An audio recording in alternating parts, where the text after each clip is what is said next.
Halo people sekalian, balik lagi di channel ini untuk pembahasan Viking Rise. Kali ini gue bakalan ngebahas soal skill season, yang dimana setiap kita berganti season maka akan muncul 3 skill baru untuk mewakili dari 3 role yang ada. Apa sajakah itu? Mari kita mulai.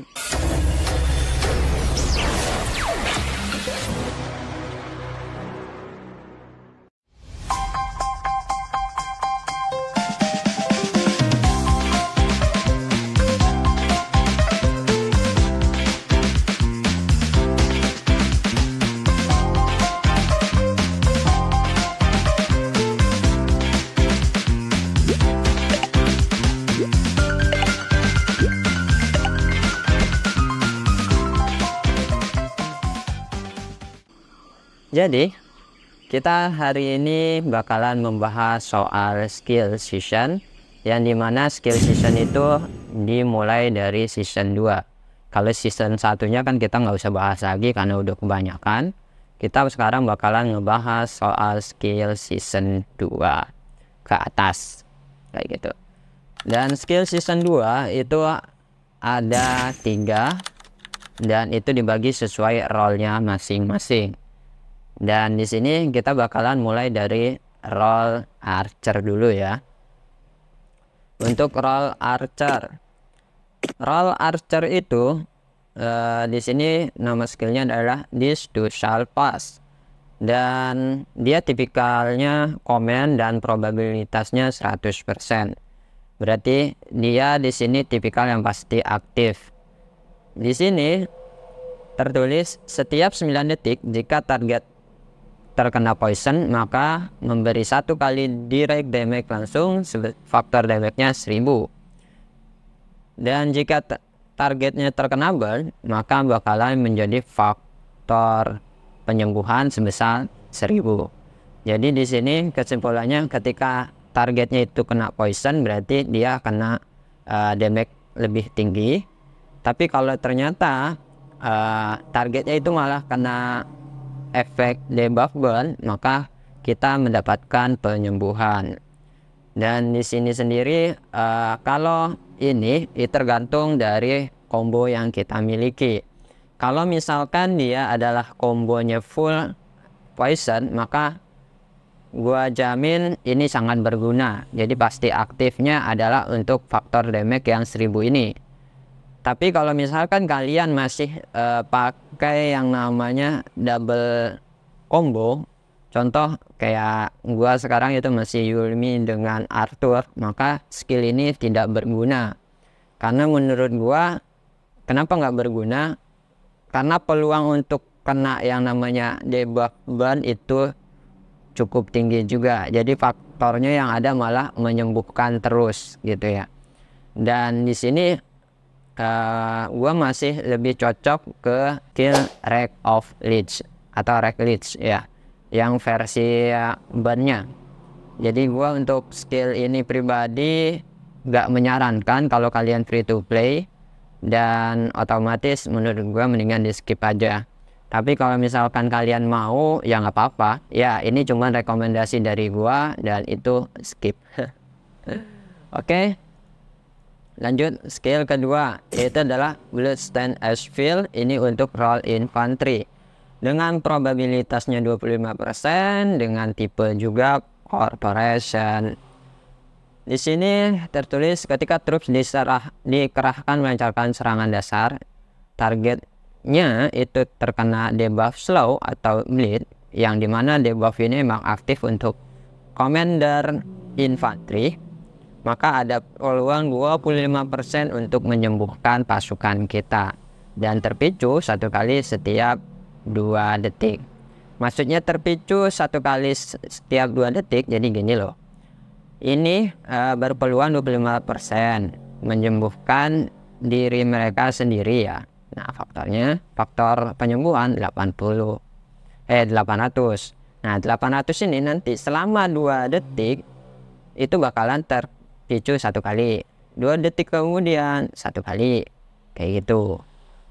Ini bakalan terpicu seperti itu kalau misalkan terpicu, kalau enggak ya enggak aktif. Dan ini intinya untuk nambah peluang, jadi nambah tebal kesehatannya atau hit pointnya milik infanteri. Dan menurut gua bagus atau enggak ya, gua pribadi sih kalau kalian pengen jadiin tank ini oke. Contohnya kalau emang full penyembuhan ya, kayak Gregory ditambah dengan nanti item-itemnya full juga penyembuhan, ini oke lah. Tapi kalau nggak kayak gitu ya lebih baik di skip aja sih gitu. Kalau misalkan lebih baik di skip ya kembali lagi, berarti ini juga menurut gua skip aja kalau kalian free to play, karena dapatnya juga udah lumayan mahal. Nanti kalian bisa mendapatkan ini itu dari skill wheel, dan itu lumayan mahal. Dari pertimbangannya dari mahalnya cara mendapatkan skill ini, terus tingkat kegunaannya juga nggak signifikan banget. Jadi menurut gua untuk free to play ya skip aja sih. Oke, skill yang ketiga untuk roll command itu adalah rest and counter attack. Tipenya counter attack, probabilitasnya 15%. Di sini keterangannya adalah ketika troops dikerahkan melakukan counter attack ya, counter attack ada peluang 15% untuk memberikan faktor shield 400 selama 2 detik dan juga menyembuhkan dengan faktor 400. Dan itu terpicu sebanyak 1 kali setiap 4 detik. Setiap 4 detik nanti ada peluang untuk terpicu, dalam artian faktornya 400 kayak gitulah. Kayak kalau misalkan di SC atau Secret Cruise itu ada kok itemnya yang kayak daun gitu. Damiro kayak gitu sudah. Jadi di sini itu kita bakalan dapat faktor shield dan faktor penyembuhan. Kalau untuk mempertimbangkan cara dapatnya, ini untuk tipikal kalian yang pikemen ini masih layak lah, masih bisa untuk kalian investasikan sampai bintang full ya. Tapi kalau misalkan kalian termasuk orang yang kaum mendang-mending atau F2P ya mendingan skip juga sih, karena emang cara mendapatkannya yang agak sulit dan itu membuat kegunaan signifikannya juga masih tanda tanya gitu. Dan ini juga tipikal yang keroyokan. Jadi kalau misalkan aktifnya skill ini lebih banyak itu ketika kalian dikeroyok, kayak kalian sendiri dikeroyok sama 5 atau 4. Nah itu skill ini sangat berperan banget. Tapi kalau kalian aja hero awalnya udah bisa dibilang cuman awal keningnya tapi cupu, ya gue nggak rekomendasikan skill ini sih. Jadi mendingan di skip aja. Jadi itulah kesimpulannya kenapa kalau untuk free to play ya ini mendingan kalian skip aja. Oke, lanjut kita ke skill season 3. Skill season 3 itu kita mulai dari pikemen ya, roll pikemen. Dan cara mendapatkan skill season 3 itu dari Summon Expedition yang berada di after KVK. Dan untuk penjelasannya sendiri di sini itu adalah kita mulai dari Defense Shield. Ini untuk roll pikemen. Dia tipenya pasif dan probabilitasnya 20%. Jadi tingkatkan 20% shield troop yang dikerahkan. Target yang memiliki shield berpeluang 20% menimbulkan damage langsung. Ada faktor damage-nya berarti ya 850 dan itu lumayan besar. Ke target setiap detik dan berpeluang. Ini berarti ke targetnya sekalinya udah aktif itu setiap detiknya kalian bakalan memberikan faktor damage 850 dan berpeluang lagi 50% meraih immunity control. Jadi immunity control itu kalian bisa bebas dari efek-efek debuff, contoh disarm, broken blade, dan silent. Ini semuanya kena imunitas. Jadi kita kena debuff tipe CC atau control code itu kecil. Dan ini untuk pikemen gua sih rekomendasikan banget ya, kalian harus mendapatkan skill ini dan harus sampai level maksimal full star. Dan itu emang gua rekomendasikan ya kalau kalian pikemen, karena juga dapatnya juga gampang dan efeknya dari awal runtutan sampai ke bawah ini memang bener cocok banget dan wajib kalian miliki kalau kalian adalah role pikemen. Lanjut season keduanya, season 3-nya dari role archer, yaitu adalah poison arrow. Tipikalnya common, probabilitasnya 100%. Jadi setiap 9 detik memberikan poison atau debuff poison kepada target dan memberikan damage berkelanjutan. Jadi ada continuous damage, dan faktor damage itu adalah 425 selama 3 detik. Dan saat memberikan poison, jadi ada ngasih debuff poison ke target nih, berpeluang 35% untuk mengurangi attack targetnya ya, sebesar 15% selama 2 detik. Dan ini sendiri menurut gua untuk kalian yang role archer dan untuk gua pribadi ini mendingan skip.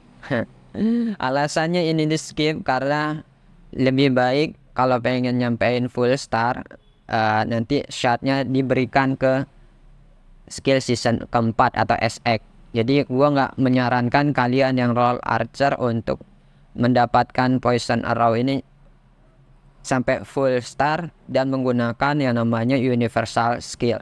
Gua nggak rekomendasikan banget, jadi mendingan kalian skip aja kalau pengen menggunakan universal shot. Karena kalau menurut gua poison arrow ini nggak begitu urgenitas, jadi biarkan penuhnya dengan caranya sendiri, tapi tidak menggunakan yang namanya universal skill gitu ya. Alasannya nanti bakalan gue jelaskan setelah ini ya, setelah role yang infantry yang terakhir. Ini adalah skill season 3 untuk role infantry, yaitu adalah Trap of Despair. Dia tipenya common, probabilitasnya 100%, dan penjelasannya adalah setiap 9 detik memberikan damage langsung atau direct damage sebesar 1300. Itu besar banget ya. Dan damage-nya berpeluang 50% untuk menyebabkan slow. Nah, efek slow ini nih yang bikin nakutin dari yang namanya infantry. Di sana efek slownya mengurangi kecepatan berbaris sebesar 20% selama 2 detik. Ini adalah skill yang wajib banget buat kalian yang ngakunya role infantry untuk sampai full star ya. Jadi ini untuk sampai full star gua rekomendasikan buat kalian memang cukup layak untuk kalian bisa untuk kalian memaksimalkan skill ini sampai maksimal. Dan tadi kan gua sempat pengen bilang alasan kenapa gua yang poison arrow itu di skip aja, itu alasannya gini ya. Jadi di sini kalau misalkan kita pengen menggunakan universal shot, kita bisa menggunakan pakai season 2-nya. Jadi kalau misalkan untuk poison arrow ini yang season 3 itu bisa menggunakan shot universal dari season sebelumnya. Makanya buat kalian yang masih baru selesai KPK 2, tonton video yang thumbnailnya ini. Karena di situ pentingnya kalian untuk mendapatkan skill shot universal season 2 sampai bisalah kalian ngumpulin sampai sebelum KVK 3 itu perkiraan ya, kalau misalkan cukup itu kalian bisa dapat sekitar 300 universal shot, yang dimana itu sama dengan kalian menambah 3 star kan, itu lumayan banget. Dan untuk kalian yang pengen full star di season 3-nya equipment skill season 3-nya untuk maksimal itu sangat worth it banget, karena di sini kita sudah buktikan bahwasanya skill season 3 itu bisa menerima shot universal dari season sebelumnya gitu. Jadi itu sebabnya kenapa kalau untuk poison arrow gua skip, karena emang nggak begitu signifikan. Lebih bagus nanti di season X nya, yang dimana nama skillnya pernah gua istilahnya gua spill ya di video gua yang thumbnailnya ini. Oke, jadi itu alasannya. Dan kalau misalkan skill season 2 itu kita bisa dapatkan dari sini ya. Ini skill season 2, kalau kalian pengen dapatkan itu bisa lewat skill wheel, dan itu kalian butuh beberapa ribu gems yang merah ini. Jadi kalau misalkan skillnya nggak worth it banget, ya mendingan kalian skip aja. Sebenarnya sih gunanya kalian cukup unlock aja, yang penting dapat skillnya, sisanya nanti kalian pakai universal skill. Tapi memperhitungkan kesemuanya dari universal skill dan cara kita mengunlock skillnya juga lumayan mahal, maka untuk free to play semua skill season 2 menurut gua skip aja.